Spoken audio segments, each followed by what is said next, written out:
బీఆర్ఎస్లో కవిత టెన్షన్ కొనసాగుతూనే ఉంది. కేసీఆర్తో హరీష్ కీలక భేటీ తర్వాత ఇప్పటి వరకు ఎలాంటి అప్డేట్ బయటికి రావడం లేదు.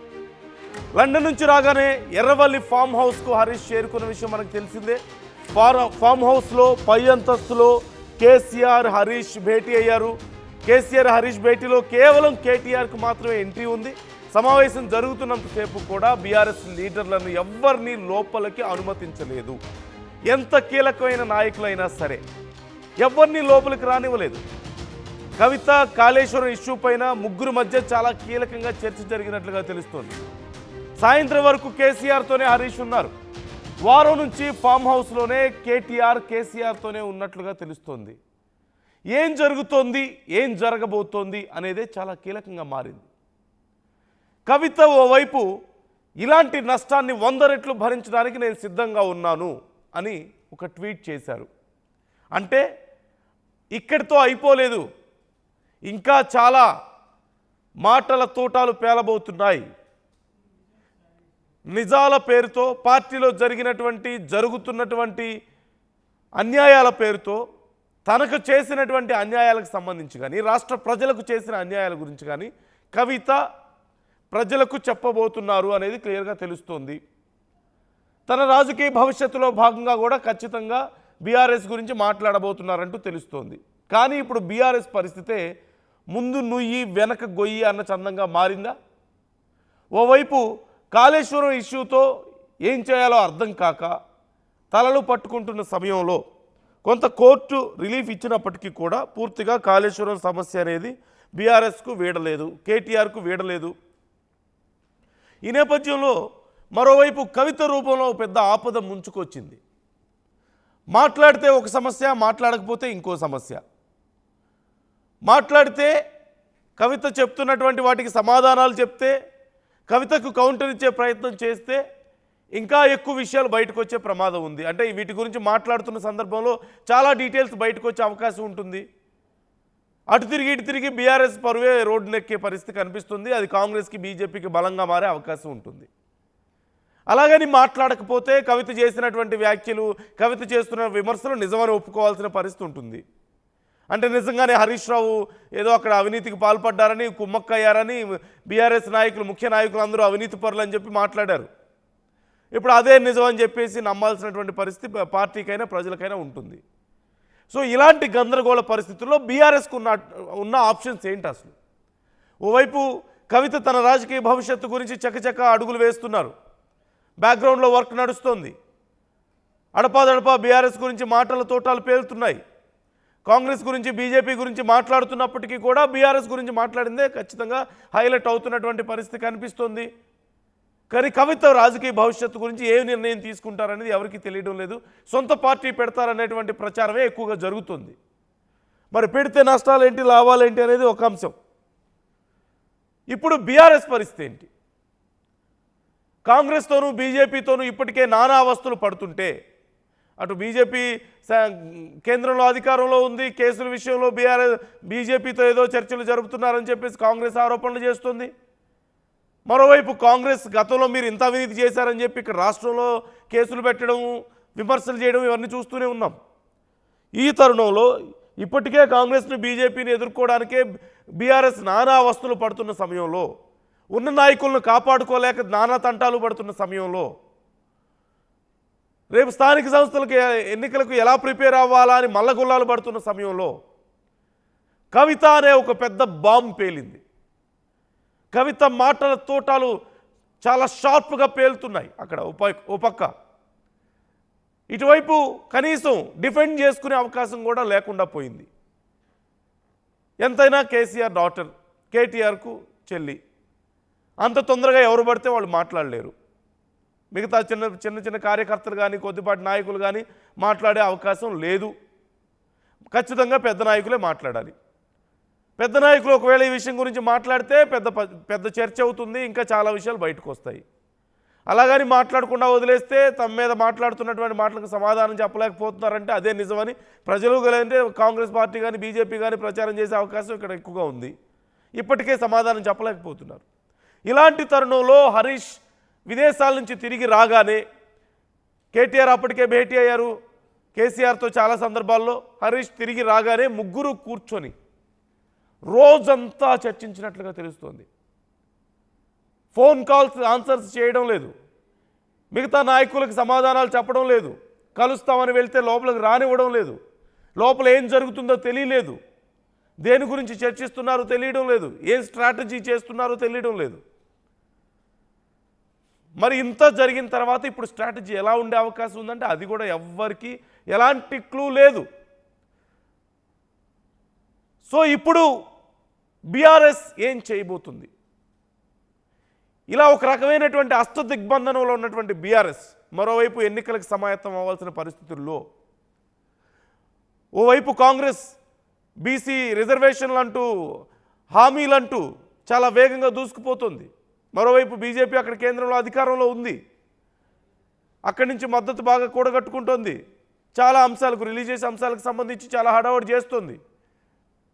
ఇలాంటి తరుణంలో ఇప్పటికే కొంత వీక్ అయినటువంటి బీఆర్ఎస్ ఎలా మనం ముందుకెళ్లాలా అని ఆలోచిస్తున్న తరుణంలో అనుకోకుండా ఒక పెద్ద పిడుగు వచ్చి పడింది సొంత ఇంట్లోంచే.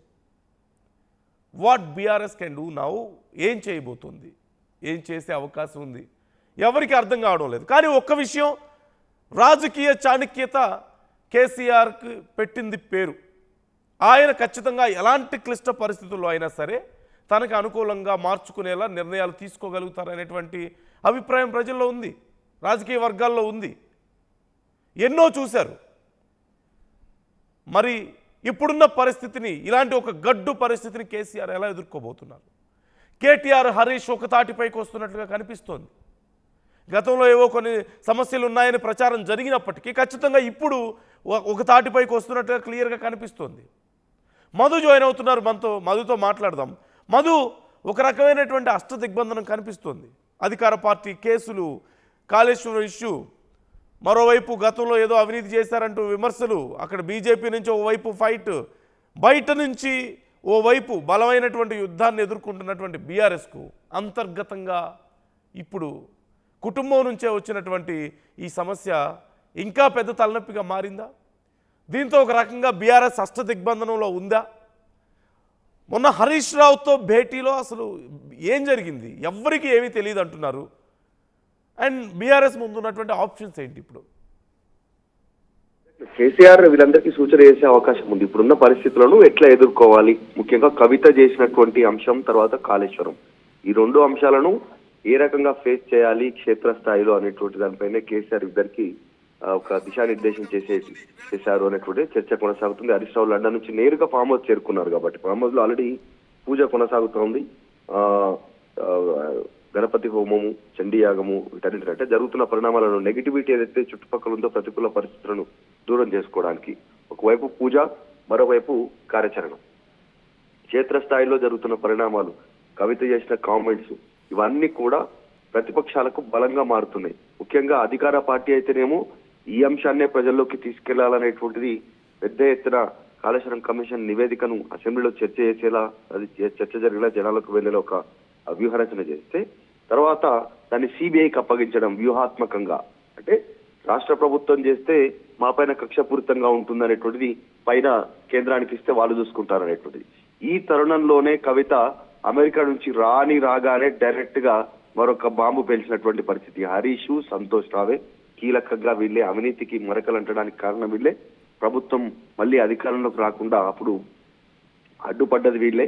వీళ్ళ అక్రమాల వల్లనే చెడ్డ పేరు వచ్చింది, కేసీఆర్ సిబిఐ కేసు ఎదుర్కొనే పరిస్థితి వచ్చింది అనేటువంటిది. రామన్న, కేసీఆర్ జాగ్రత్తగా ఉండండి, పార్టీని కాపాడుకునేటువంటి సజెషన్ చేసేదాకా పోయిందంటే ఒక రకంగా మెసేజ్ ఇచ్చింది ఆమె. నెక్స్ట్ పార్టీలో కేసీఆర్ తర్వాత కేటీఆర్ నే చూడాలి అనేటువంటి విధంగా ఒక మెసేజ్ ఇచ్చే ప్రయత్నం చేశారు. దాంతో పాటు హరీష్ రావు పార్టీని చేజెక్కించుకునే కుట్ర చేస్తున్నారు అనేటువంటి ఒక మెసేజ్ ఇచ్చే ప్రయత్నం చేస్తారు. సో దీన్ని ఇమ్మీడియట్ గా ఎట్లా సాల్వ్ చేయాలనేటువంటిది కేసీఆర్ ఆలోచిస్తున్నట్టుగా తెలుస్తా ఉంది. ఇదంతా జరుగుతుంటే నందు ఇంకొకటి కీలకంగా బీజేపీ ఎప్పుడు నుంచో తెలంగాణలో అధికారంలోకి రావాలనే ఆలోచన చేస్తా ఉంది.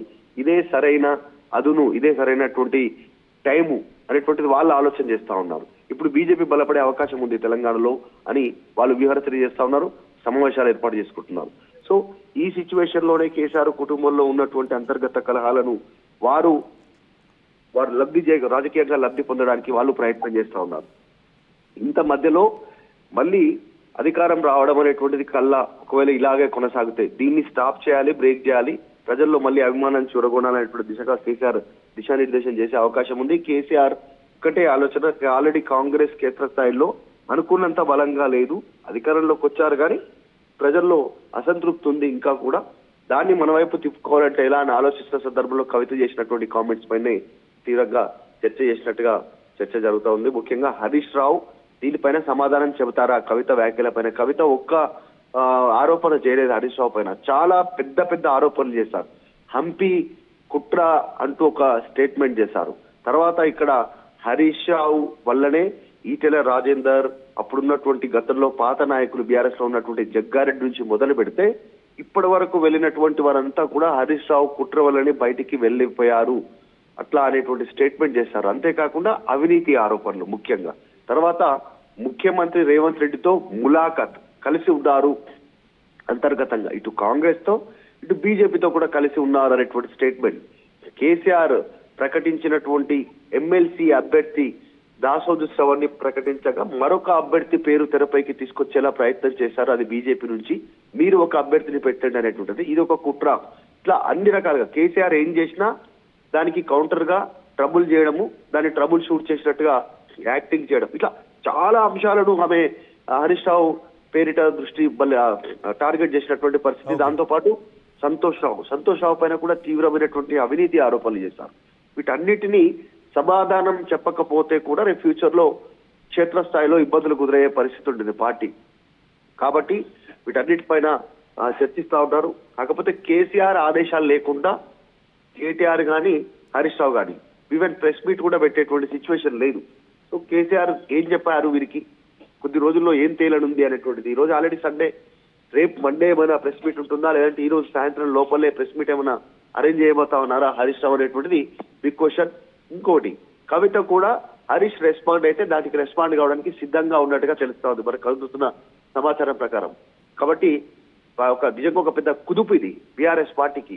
ఓటమి కంటే కూడా, అసెంబ్లీ ఎన్నికల్లో ఓటమి, పార్లమెంట్ లో 0, దాని అన్నిటికంటే కూడా ఇదే పెద్ద కుదుపు. సిబిఐ కేసు కంటే కూడా ఇదే పెద్ద అంశంగా బీఆర్ఎస్ పార్టీ భావిస్తా ఉంది కవిత చేసిన స్టేట్మెంట్. కాబట్టి చూడాలి ఏం జరుగుతుందో. హరీష్ రావు బయటకు వచ్చి ప్రెస్ మీట్ పెడతారా లేదా, నిజంగానే బామ్మలు కలిసి ఉంటారా లేదా? నిన్న రాగానే చాలా మంది ఫోటోలు దిగారు, సంతోషం వ్యక్తం చేశారు, స్టేటస్ పెట్టుకున్నారు, అది అంతవరకు ఓకే. సాధారణంగా అది ఎప్పుడు జరిగే ప్రక్రియనే, రెగ్యులర్ గా జరిగే ప్రక్రియనే. కానీ నిన్న ఎవరైతే ఎమ్మెల్యేలు దిగారో వాళ్ళు హరీష్ రావుతో దిగారో, కాస్త హరీష్ రావుకు మద్దతు అన్నట్టుగా మెసేజ్ వచ్చే ప్రయత్నం అయితే నిన్న జరిగింది. కానీ ఒకటి క్లారిటీగా, next future of the leader BRS అనేటువంటిది కేటీఆర్ అని ప్రొజెక్షన్ చేసే ప్రయత్నం కవిత చేశారు మొన్న ఆమె ప్రెస్ మీట్ లో అనేటువంటిది చర్చ కొనసాగుతుంది. దానికి కేసీఆర్ కూడా సమాధానం చెప్పాల్సిన పరిస్థితి, ఆయన కూడా నోరు విప్పాల్సినటువంటి సిచ్యువేషన్, ప్రకటన రూపంలోనో, వీడియో రూపంలోనో, ప్రెస్ కాన్ఫరెన్స్ రూపంలోనో. ఈ రోజు కాకపోతే రేపైనా కేసీఆర్, కేటీఆర్, హరీష్ రావు ఈ ప్రశ్నలు ఖచ్చితంగా సమాధానం చెప్పాల్సిన పరిస్థితి ఉంది. కాబట్టి దానిపైన చర్చిస్తున్నట్టుగా తెలుస్తా ఉంది. రైట్. Thank you Madhu. మొత్తం మీద అసలు ఎర్రవల్లి ఫామ్ హౌస్లో ఏం జరిగింది? ఒక రోజంతా అర్లీ మార్నింగ్ పొద్దున్నే దిగారు హరీష్ రావు గారు విదేశాల నుంచి. డైరెక్ట్గా ఇంటికి కూడా వెళ్లకుండా ఫామ్ హౌస్కి వెళ్ళిపోయారు. కేటీఆర్ అప్పటికే అక్కడ ఉన్నారు, కేసీఆర్ అక్కడే ఉంటారు. వాళ్ళ ముగ్గురు మాట్లాడుకుంటున్నారు. కనీసం ఏం జరుగుతుందో తెలుసుకోవడానికి కొంతమంది కీలక నాయకులు ఫోన్లు చేస్తే ఫోన్లు ఎత్తడం లేదు. నార్మల్గా కేసీఆర్ని కలవడానికి వెళ్ళేటువంటి వాళ్ళ అపాయింట్మెంట్స్ అన్నీ క్యాన్సిల్ అయ్యాయి ఆ రోజు. కేటీఆర్ రెస్పాన్స్ లేదు, హరీష్ రావు రెస్పాన్స్ లేదంటూ తెలుస్తుంది. ముగ్గురు చాలా సీక్రెట్గా ఉదయం నుంచి రాత్రి వరకు చాలా విషయాల గురించి చర్చించారు. కానీ ఏం చర్చించారు, మరి ఫైనల్గా ఏం నిర్ణయం తీసుకున్నారు, నో వన్ నోస్. మరి ఇప్పుడు ఏం చేయబోతున్నారు? ఒక రకమైనటువంటి అష్టదిగ్బంధనంలో ఉన్నటువంటి బీఆర్ఎస్ ఎలా బయటకు రాబోతుంది? కేసీఆర్ రాజకీయ చాణక్యత మరొకసారి ఎలా పనిచేసే అవకాశం ఉంది? ఎంత క్లిష్టమైన పరిస్థితులైనా తనకు అనుకూలంగా మార్చుకుంటారు అనేటువంటి పేరున్నటువంటి కేసీఆర్, రాజకీయ చాణక్యత ఉన్నటువంటి కేసీఆర్ ఇప్పుడు ఏం చేయబోతున్నారు? నెక్స్ట్ ఫ్యూచర్గా కనిపిస్తున్నటువంటి హరీష్ కానీ కేటీఆర్ కానీ వీళ్ళిద్దరే బీఆర్ఎస్కి కీలకమైనటువంటి పిల్లర్స్గా ఉండబోతున్నారు ముందు. మరి వీళ్ళిద్దరు ఏం చేయబోతున్నారు? ఎలాంటి నిర్ణయానికి వచ్చారు? బయట కాంగ్రెస్ని బీజేపీని ఎదుర్కోవడం ఒక ఎత్తు అయితే ఇప్పుడు కవితని ఎదుర్కోవడం అతిపెద్ద సమస్యగా బీఆర్ఎస్కు మారింది. ఏదైనా మాట్లాడితే ఒక సమస్య, మాట్లాడకపోతే ఇంకో సమస్య. ఏం చేయబోతున్నారు మరి? ఎలా డిఫెండ్ చేసుకోబోతున్నారు తమన్ని? ఒక స్ట్రాటజీ ప్రకారం ఇక డిఫెన్స్తో కుదరదు, కవిత విషయంలో కూడా మనం కూడా దిగాల్సిందే యుద్ధానికి అనే ఆలోచనలో ఉన్నారు అంటూ తెలుస్తోంది. అఫెన్సివ్ మోడ్లోకి రాబోతున్నారంటూ తెలుస్తోంది. ఇక పూర్తి స్థాయిలో ఏం జరుగుతుందని మీరు అనుకుంటున్నారు? బీఆర్ఎస్ ఏం చేయగలుగుతుందని మీరు అనుకుంటున్నారు? ఏం చేసే అవకాశం ఉంది? ఏం ఆప్షన్స్ ఉన్నాయి బీఆర్ఎస్కి ఇప్పుడు? మరోవైపు ఇంత రాజకీయంగా ఇంత గందరగోళంలో, కుటుంబంలోంచి ఒకవైపు, రాజకీయంగా ఓవైపు, వీటన్నిటి మధ్యలో స్థానిక సంస్థల ఎన్నికలు చాలా కీలకం కాబోతున్నాయి. ఈ ఎన్నికల ఫలితాలు ఖచ్చితంగా ఇటు కాంగ్రెస్ పార్టీ పరిపాలనకు రెఫరెండంగా ఉండబోతున్నాయని కొంతమంది భావిస్తుంటే, మరోవైపు బీఆర్ఎస్కి ఇది ఒక సదవకాశం. ఎందుకంటే ఎంపీ ఎన్నికల్లో, ఖచ్చితంగా పార్లమెంట్ ఎన్నికల్లో బీఆర్ఎస్కి అవకాశం తగ్గింది 2 జాతీయ పార్టీలు అవడం వల్ల. కానీ స్థానిక సంస్థల ఎన్నికల్లో నిజంగా గ్రౌండ్ లెవెల్లో బీఆర్ఎస్ బలంగా ఉన్నామని ప్రూవ్ చేసుకునే అవకాశం ఇది అనేది ఓవైపు మాట వినిపిస్తుంది. So this is the time, this is the crucial time for BRS. So ఏం ఆప్షన్స్ ఉన్నాయి బీఆర్ఎస్ దగ్గర? ఇలాంటి ఒక గడ్డు పరిస్థితుల నుంచి బీఆర్ఎస్ ఎలా బయటకు రాబోతోంది? ఎలా వచ్చే అవకాశం ఉంది? మీరేమనుకుంటున్నారు? మీ అభిప్రాయాలు కూడా మాతో పంచుకోండి, కామెంట్ చేయండి.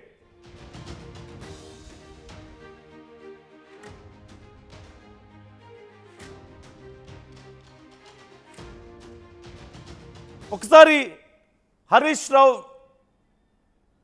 రావు విదేశాల నుంచి వచ్చిన తర్వాత అప్పటికే కవిత చేసినటువంటి వ్యాఖ్యలకు అసలు ఆయన ఎలా రెస్పాండ్ అయ్యారు ఒకసారి చూద్దాం. నా 25 ఏళ్ల రాజకీయ ప్రస్థానం తెలంగాణ ప్రజల ముందు ఒక తెరిచిన పుస్తకం లాంటిది. సరే, గత కొంతకాలంగా మా పార్టీ పైన, అదేవిధంగా నా పైన కొన్ని రాజకీయ పార్టీలు చేస్తున్నటువంటి వ్యాఖ్యలనే వారు కూడా చేయడం జరిగింది. అయితే ఆ వ్యాఖ్యలు వారు ఎందుకు చేశారో అది వారి విజ్ఞతకే నేను వదిలేస్తున్నాను.